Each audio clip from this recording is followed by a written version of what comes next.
That's fine. So, guys, listen, first of all, thanks for having me on. Delighted to be able to come on and suppose share a few of my experiences from, first of all, my playing career and then coaching career, and then I suppose where I've ended up to now. And even though there's not huge numbers on the call, that's fine. If one or two people pick up a few things off it and it helps them to do something going forward, then I'll be happy, and I'm sure Collie will be happy that we've jumped on to help you. So that's what it's all about. So listen, just very quickly, I put a very quick slide. I'm sure it's not as busy as Collie's after me. I'm glad you finished with Collie. So very simple, few slides on who I am, what I've done, and anything I can do to help you going forward. So obviously, as it says there, Colin Hawkins is the name.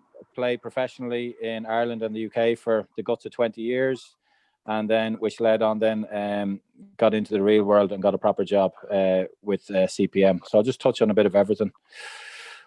So again, a couple of the clubs I would have played with there in Ireland and the UK, with obviously Rovers, Pats, Dundalk, Sporting Fingal there. Now Clarkie's on the call, and Ollie, I think they're in the picture. Clarkie's there. Ollie might have been left on the bench. Does it? Yeah, he was actually. His head had gone. Oh, I was there as well, Hawks. I was there as well.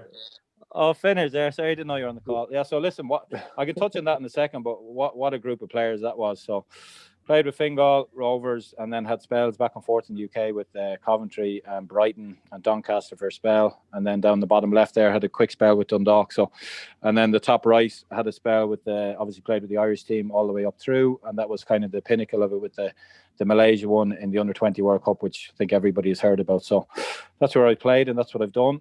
In terms of then a coaching career, I would have then obviously started my badges in the UK, and then I'd started the B license actually over there with Brighton, and then when I came back I followed up and did it all over again with the FAI. It was kind of one of the first groups to do the new B license, so it was good to be on the B license, and then followed that up very quickly with the A license, and then that's pretty much where I've left it for now. I haven't done, like Collie has gone on there and done the pro license, I haven't done that, and no real immediate plans to do it, to be honest.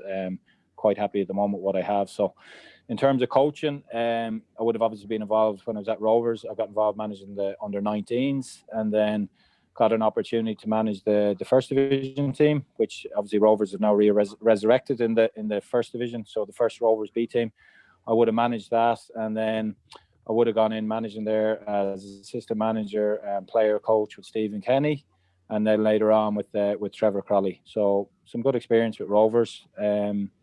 And then down on the right there, I would have done a bit with Blanche IT for 4 years while I was still doing the Rovers coaching and playing.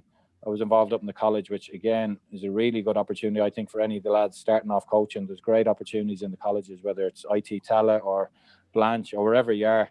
There's great opportunities to get in there and do a bit of coaching, and there is a few quid to be made as well, which I'm sure will help all of you.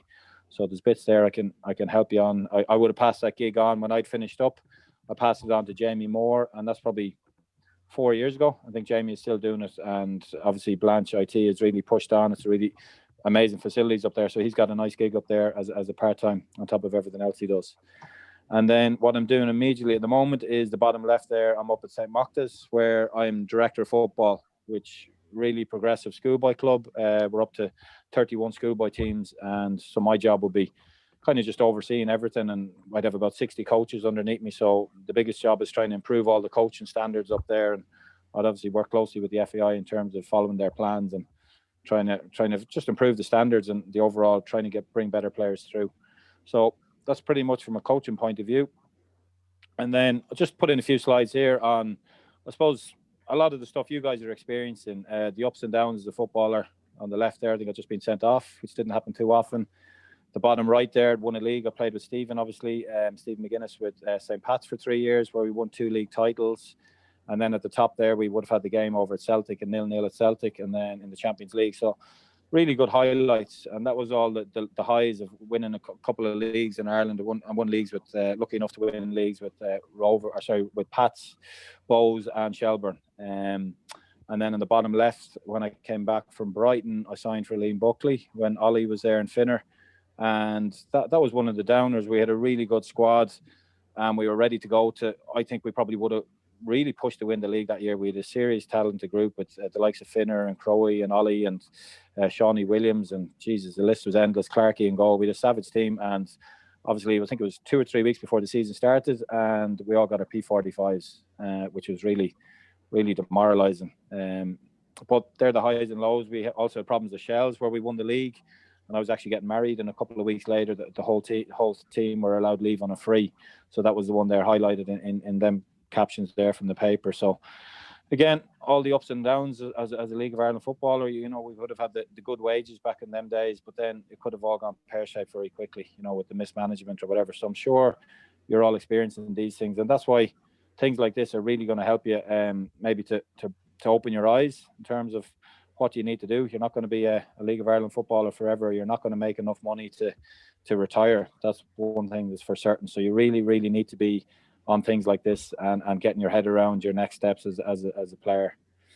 So that would have led on to, I would have been managing the Rovers B team, and then Pat Fenlon would have come in and managed taking over the first team. So very quickly, Pat would have seen this, it was over 100 grand, I think, to run our first division team.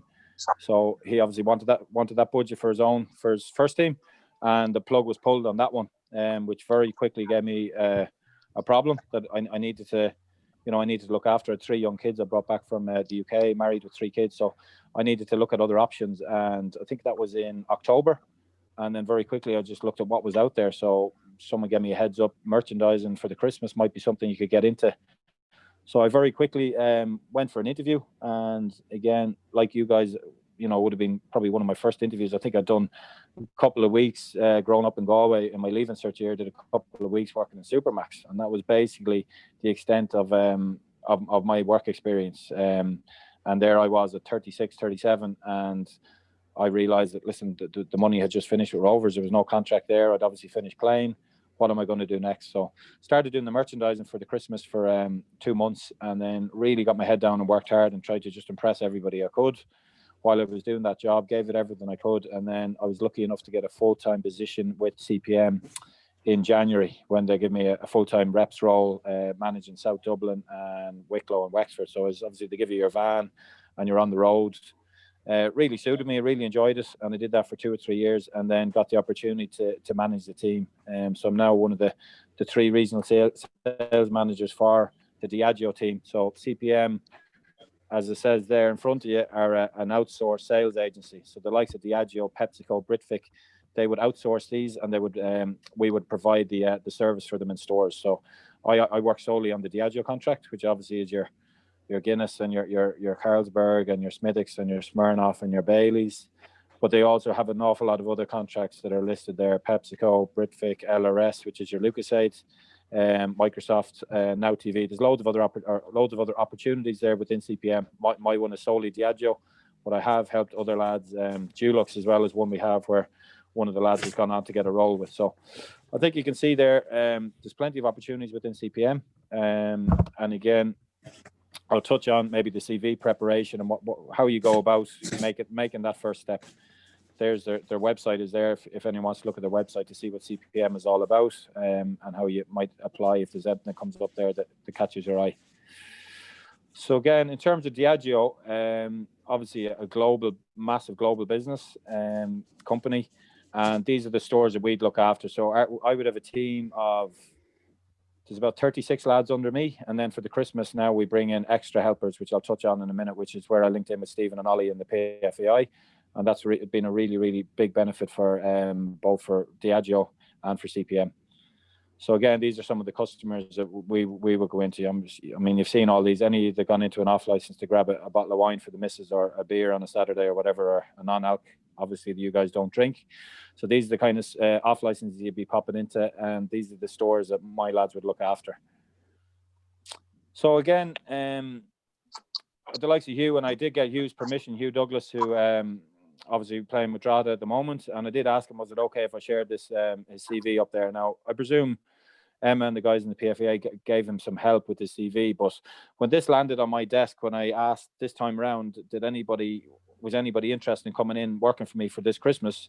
As soon as I see a CV like this, absolutely, I'm all over it, and I might make 1 or 2 phone calls, because I didn't actually know Hugh personally. I'd played against him a couple of times as I was finishing up and he was starting, but didn't know him. But after making a few phone calls, I just found out he's a really solid guy, and I went and met him, and that was it. And Hugh has been in working for me for the Christmas. You see a picture of him on his right there, getting Guinness 12 pack, wearing his mask and his Guinness jacket, and really enjoying it, and a great fella. Really happy with Hugh and what he's done. So again, I think it just comes down to the preparation of a CV. Now, Hugh, in fairness, had quite a bit there. He'd done his sports coaching, and he has a bit of work experience there already. So his CV has a fair bit on it, but it was just very professionally done. And straight away you can see, right, this guy wants to do something. You know, he's not going to waste my time, and I can rely on him. So the first step is just, like, I've gone through literally hundreds of CVs. We've recruited an awful lot of people over the 5 or 6 years that I've been involved, and the amount of times I look at a CV and I literally won't even consider them if it just doesn't show any enthusiasm or interest or any work put into it. You'll know straight away if a person is interested or professional enough to spend a bit of time in the CV. So that is a huge thing for me, to get past that first round of sending a CV to someone and catching their interest and saying, right, this guy is young, enthusiastic. Let's give him an opportunity to meet him and see. So again, that's Hughes. Listen, guys, there's plenty of, if anyone wants to jump in, feel free, or there's loads of time at the end if you want to ask any questions, but feel free to jump in, because I do like to rabbit on, hear my own voice. So just there, Stephen, looking great there. We've done a link up there in Abbottstown, where we went up, and this is the first year. Basically, every Christmas we bring in maybe 20 extra helpers around the country to help our team, because obviously I think Diageo do over 30% of their sales over that 6-week period leading up to Christmas, because obviously Irish people like to drink and they buy extra at Christmas. So we bring in extra helpers, and I had got sick of trying to recruit people and being absolutely sick of the standard of the people that we were getting in. We were really scraping the bottom of the barrel, and I suppose I had a bit of a brainwave, because I knew, having been in that experience, finishing up where we were on 40-week contracts playing our football, and there was no payment, and you went on the dole and you got your few quid for Christmas, which was really demoralising, and it was tough to do. I knew these were the perfect guys, young, hungry, wanted something on their CV. So I remember approaching Stephen and Ollie and just saying, listen, can we roll it out to all the members and see if anybody's interested in coming in to work for us? So that's what we did. That's probably 3-4 Christmases ago. And there's a list of the guys, and it's really great for me to be able to look at that list. And I'm sure for Stephen and Ollie and everyone in the PFAI to see the amount of guys we've given an opportunity to, and I've probably missed out a few as well. So apologies if I have, but again, I'm sure you know a lot of the guys there, Kieran and Killian and Ryan Swan, Shane Duggan. So I won't go through them all, but really good guys. And every one of them that have come in, even Dara Leahy there came in for a couple of months. It was only a couple of months, but made a really good impression. And then obviously he was looking to move then, I think, from Bowes to Dundalk to full-time football. So but he had his head switched on, and he approached me with the CV, and again, really got his head down when he came in. And you know, I would have given him a good reference for anyone that asked me about him, because it again came in and just did a really good job. So, and that would go for anybody on that list, to be honest. Dara must be that good that I put his name down twice. So there's a lot of names there. The likes of Jamie Hollywood there was an interesting one. Jamie came in and again did a Christmas for us, did really well. And then there was no opportunity with Diageo after Christmas. So a role came up with Dulux merchandising. And I would have put his name forward for that, and he got that role as a full-time role. So, you know, he was getting his van, he was getting his probably 450, 500 quid a week, and a good job on top of the football he was still playing. And he did that for about a year, and since then that helped him then, because he had Diageo and CPM on his CV. It then since helped him to get a job with C&C, which would be one of our big rivals. They would have Bulmers and Budweiser. So he now has a full-time role with them, and I think Paul Keegan is with them as well. So it just shows you, like, one door opens, you do your work for a couple of weeks, and you have something then on your CV, and it leads to a full-time opportunity. Just like Kieran Kilduff, again, did great stuff with us for a couple of months, and then I think he got a teaching post, so decided not to pursue it. Killian Cantwell came in and did a couple of months with us, and that was probably 2.5 years ago, and Killian is still full-time with us. Ryan Swan was similar. I took a chance on Ryan for a couple of weeks, and he's doing a brilliant job. He's managing the city centre for me, and he's since moved to Warren Point, so he drives up and trains 2 nights a week and plays his match on a Saturday, and he's got a full-time job with myself. So some great examples there of lads who've come in and really done really well for us. A couple of pictures there, the lads. There's Jason, got Jason in for the month as well. And again, Jay, a bit like myself, same kind of age profile and same career profile, really. We both played a lot in the League of Ireland and had a couple of spells in the UK, and with very little work experience. So this is all new to Jay, and he's doing really, really well. He's got a month, as I said, under his belt. Is there going to be a full-time role there from? I don't know at this minute, but all he can do is get his head down, do his job, and see in January is there other opportunities on other contracts. And again, as I said, he suddenly has now something on his CV, something tangible for employers to look at. So there he is, packing out his Guinness up in Dundalk. And then on the right, Gary Shaw again has been absolutely superb for us since he came in. That's him. He would have. A lot of work goes into that picture there that you see on the side. All of them spirits are all of ours, and that would have been probably a competitor when Gary walked in, and he would have stripped that down, gone and put the security tags and all of them, got them out, put the prices on them.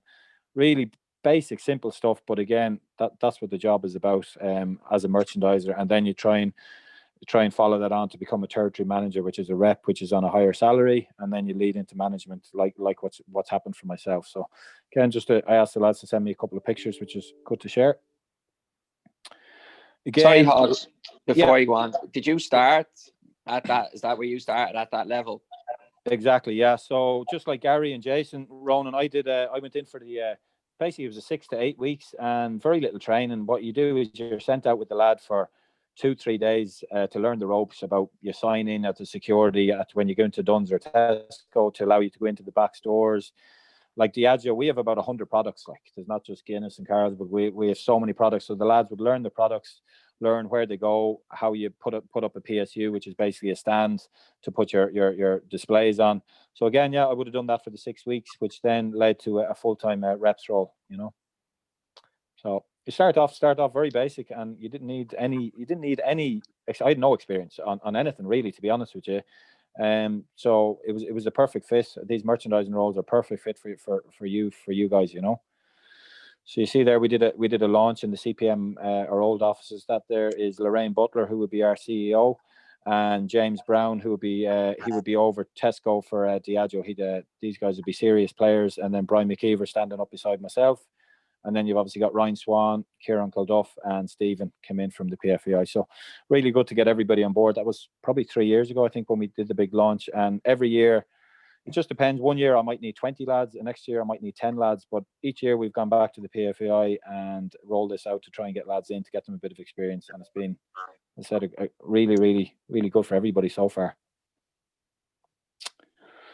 So again, I think Collie would probably touch on this more. Like, I think the big thing for you guys is probably you guys don't realize the skills you have. The same as myself. I think when you're a little bit shy, and even lads there don't want to turn on their camera, etc. Like, these are the things you got to have a lot more confidence in yourself, and you got to work out. You got to think about what can I bring to the table? What have I got? And definitely don't underestimate the skills that you have.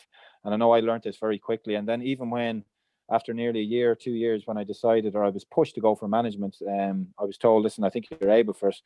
I remember using all the stuff, all the examples of when I would left the dressing room as a player. And I remember, Finner, you would know about that, when I had to go from being a player to a player coach, when you suddenly have to change from being in that dressing room to the manager's dressing room, and then went into as a player manager and a manager. So I used all that stuff to show how I'm able to manage people.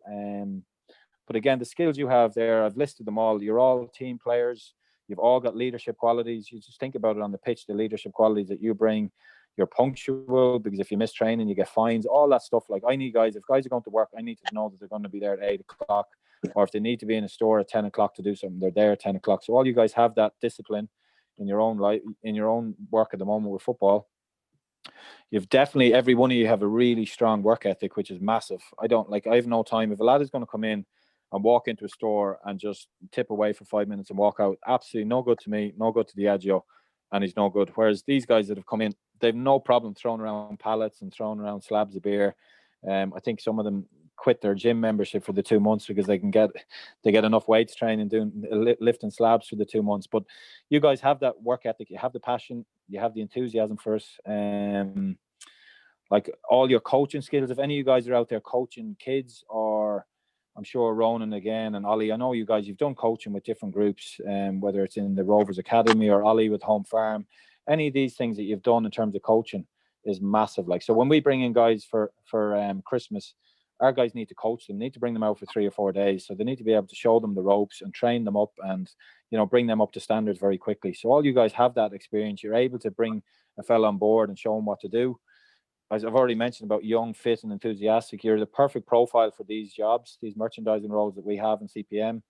And you're all pretty much bubbly, outgoing. I wouldn't say cocky, but you'd be popular. And I remember going back to when we brought Gary Shaw and he was playing with Rovers at the time, and Gary was walking into our Duns and Tesco in the Square Tala, for example, and he was walking in and people knew him. He had a real good rapport with the staff, and a lot of these people that are over the off licenses, they would be big into their sport. Like, so very often you can break down them barriers just to chat about, did you watch United on the telly last night, or are you a Rovers fan or a Pats fan or whatever it is? And suddenly these guys were getting wins in stores, and they were getting stuff away that reps were there for years couldn't do, just because they were popular, enthusiastic, a little bit cocky, not afraid to ask for that extra bit of space, which is what it's all about for Diageo, to get space over our competitors, IDL and Heineken and all that. So you have an awful lot of stuff there to bring to the table that helped us. And then I suppose at the end, I put in, I think you have the hunger. If you wouldn't be on this telecon if you didn't have the hunger or the desire or the motivation to look elsewhere and on top of your football, because as you know, you don't need me to tell you, it's a short career. God forbid any of you get a bad injury and you have to finish early, but you need to be thinking about it now. Don't wait till it's like me when you were 36, 37 and you've got nothing. You need to be tipping away at something, whether it's a course, part-time courses, and the stuff the PFAI are doing there to help you. We didn't have that back in our day, and I wish we had. I mean, when I was at Coventry City after I did my leaving cert as an 18-year-old, you were brought to college for one day a week, but it was absolute garbage. I can't even remember the course we were doing. It was that, there was just nothing there for us. Whereas now, you've got all these people trying to help you, and I think you're absolutely crazy if you're not listening to them, or you're not taking it on board and willing to put yourself out there, because you're not earning enough on your football to progress. I'll try to give you an insight into, obviously, I was involved in the league since 2005. I was with Dublin City, another club now that went to the wall. You were training one night and then you're pulled in, you're told, sorry, it's over, it's done. So like a crash can come at any stage once you're involved in football. So from Dublin City to Dundalk, Shells, great fun with Keely. Dan McKeely, damn could I write a book on him. And then UCD, there since 2010 until I rightfully got sacked last year.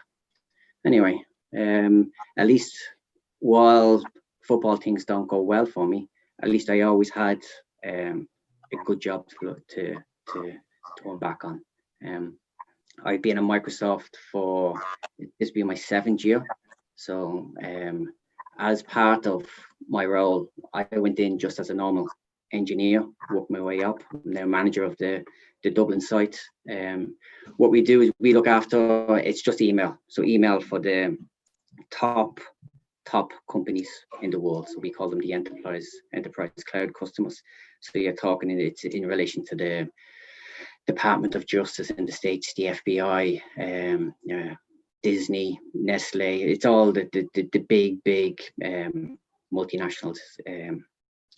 We give them a kind of a white glove service to make sure that their email is working as it's supposed to do. What we do is we have 4 sites around the world. We have Dublin, China, North Carolina, and Redmond, and it's a follow the sun model. So my Dublin guys are on call for 6 hours of a day. The rest of the time, then they'll be doing it's mainly software engineering to help bring development and changes into our products to offer to our customers. So normally for hiring within Microsoft, we have a kind of a set process, and this is a slide I showed last time when I was doing the coding, and you might find it a little bit strange in how we do our interviewing. The first thing we look for when we have candidates coming in is we classify it as a Microsoft fit. So it's really down to what kind of a mindset do you have? Do you have a fixed mindset or a growth mindset? And that's the top thing that we look at. We extract it out here as part of the interviews. Next thing we look for is team fit. What is your culture? What is your mindset? Do you have kind of hunger? How are you going to fit in with the team that I have? Job knowledge. Do you just understand the job that you've actually applied for? A few bits of the ins and outs of the role. And then the smallest bit that we look for is your actual skill set. So we will rely very, very heavily on your mindset, your culture, how you perform, your attitude is the big thing. Because what we believe in is, once you have the right attitude, you're easily trainable. So there are many of the things that you will get out of from football transferring into a multinational, and it's down to the simple things of people's mindset of, do I want to keep on improving, or someone that will turn around and say, well, why should I bother? Someone that gives up easily on doing something, or someone that puts in the extra effort. The little traits that we try and get out of people, and these kind of conversations. Now, when I sit down with my engineers on a monthly basis, and we look back at what you've completed over the last month, we will look at each one of their deliverables that you've had, and we will try and pick out, did you have a fixed mindset on this project, or did you have a growth mindset on this one? So we try to educate them as they go along.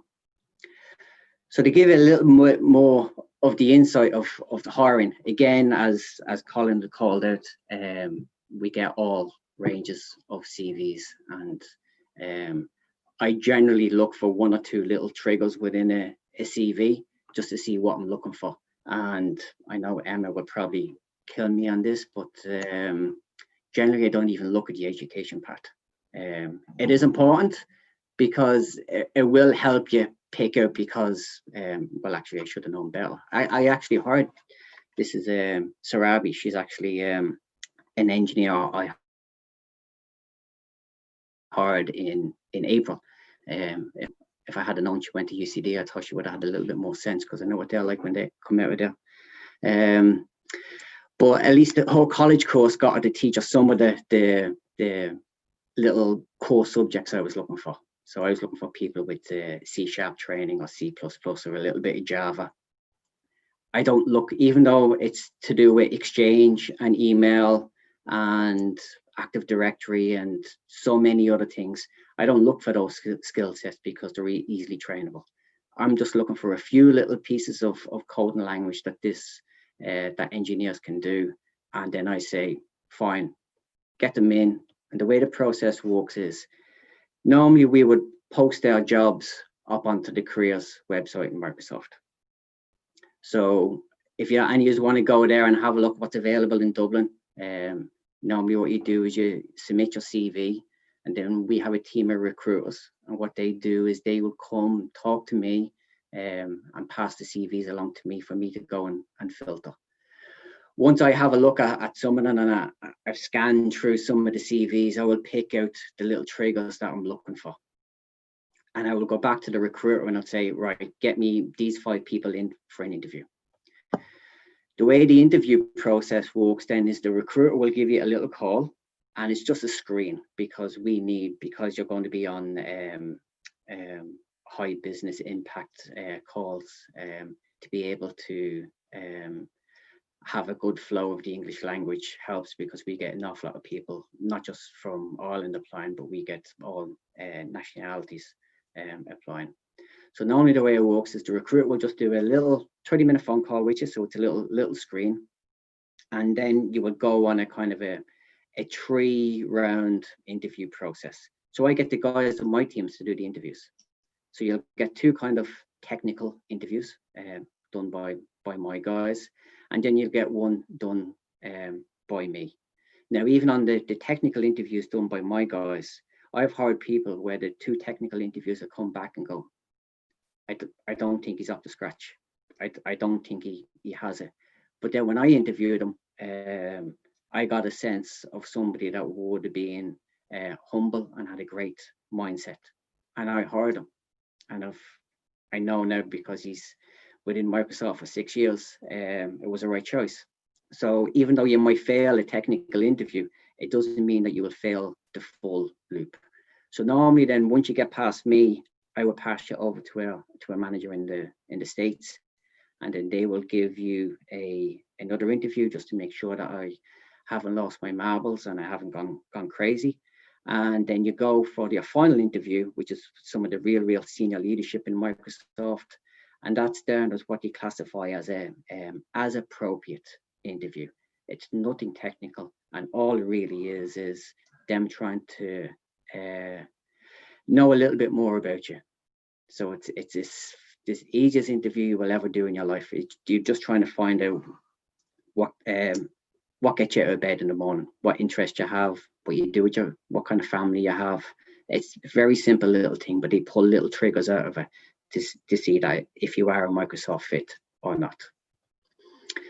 Some of the interview or some of the questions that I would pull to show you, to give you a kind of a sample, and these are in our, we have a playbook of kind of general questions we would ask, and the reasons why we would ask them.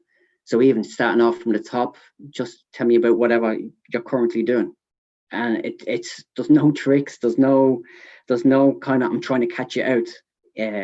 It's simple little things just for you to give us a description of what you like to do, or what you find nice in your current job that you do. And then it's the same, it's the opposite then to what's not so great. Again, there's no right or wrong answers in some of these, and it's really, really not a trick.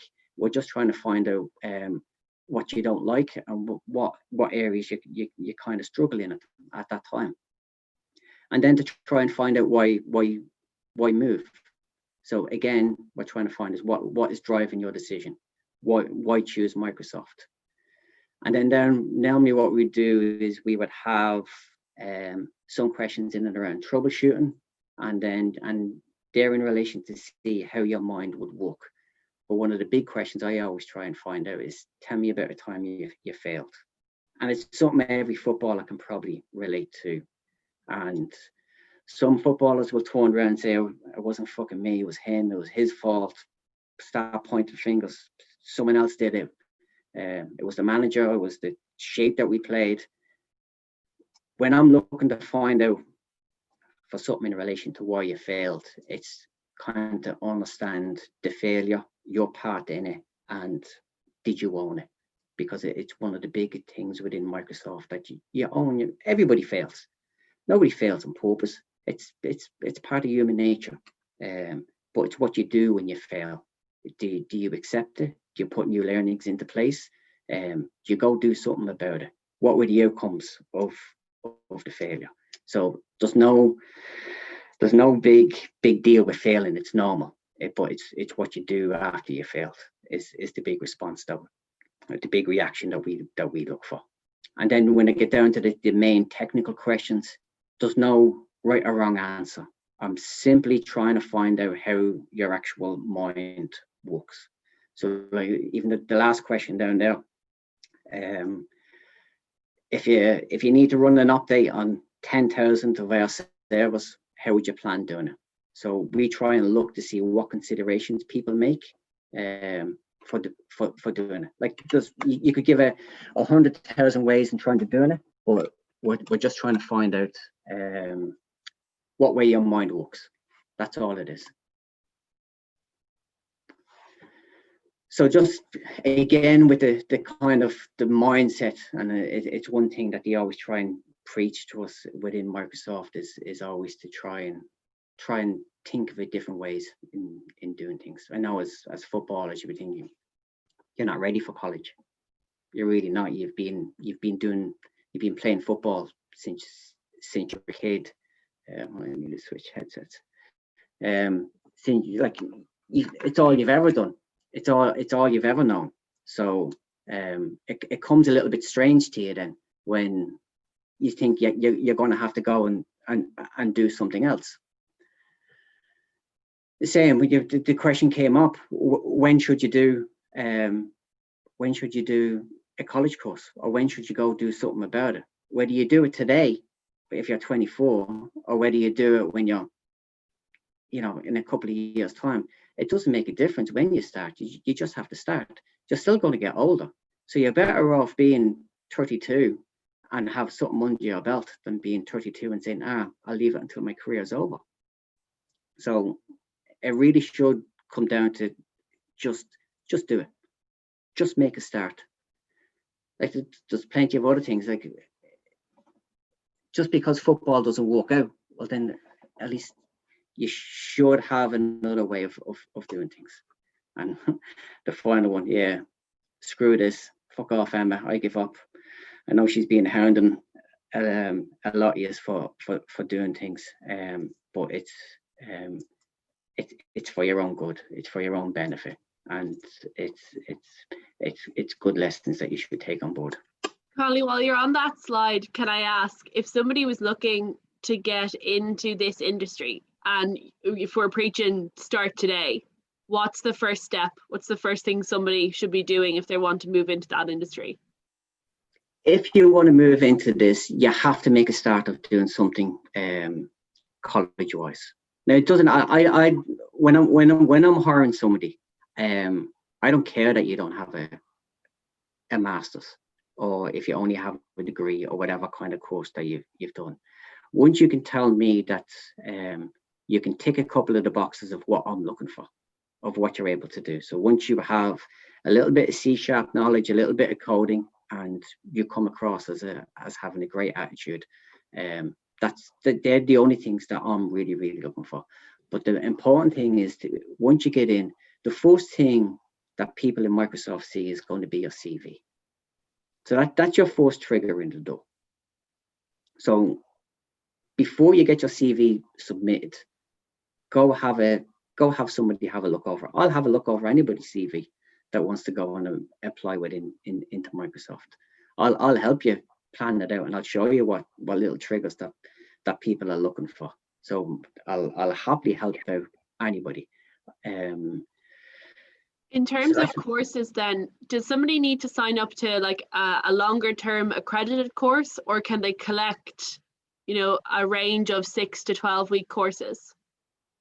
I'd say for Microsoft, you would need something more than just a 6 to 12 week range of courses. You would, because it does give other people an advantage when you do have a degree or a master's, and if you're just coming in and saying you've done a 6-week course, it does put things in the favor of the other people that are applying. Okay. Yeah. So then finally, just some of the transferable skills.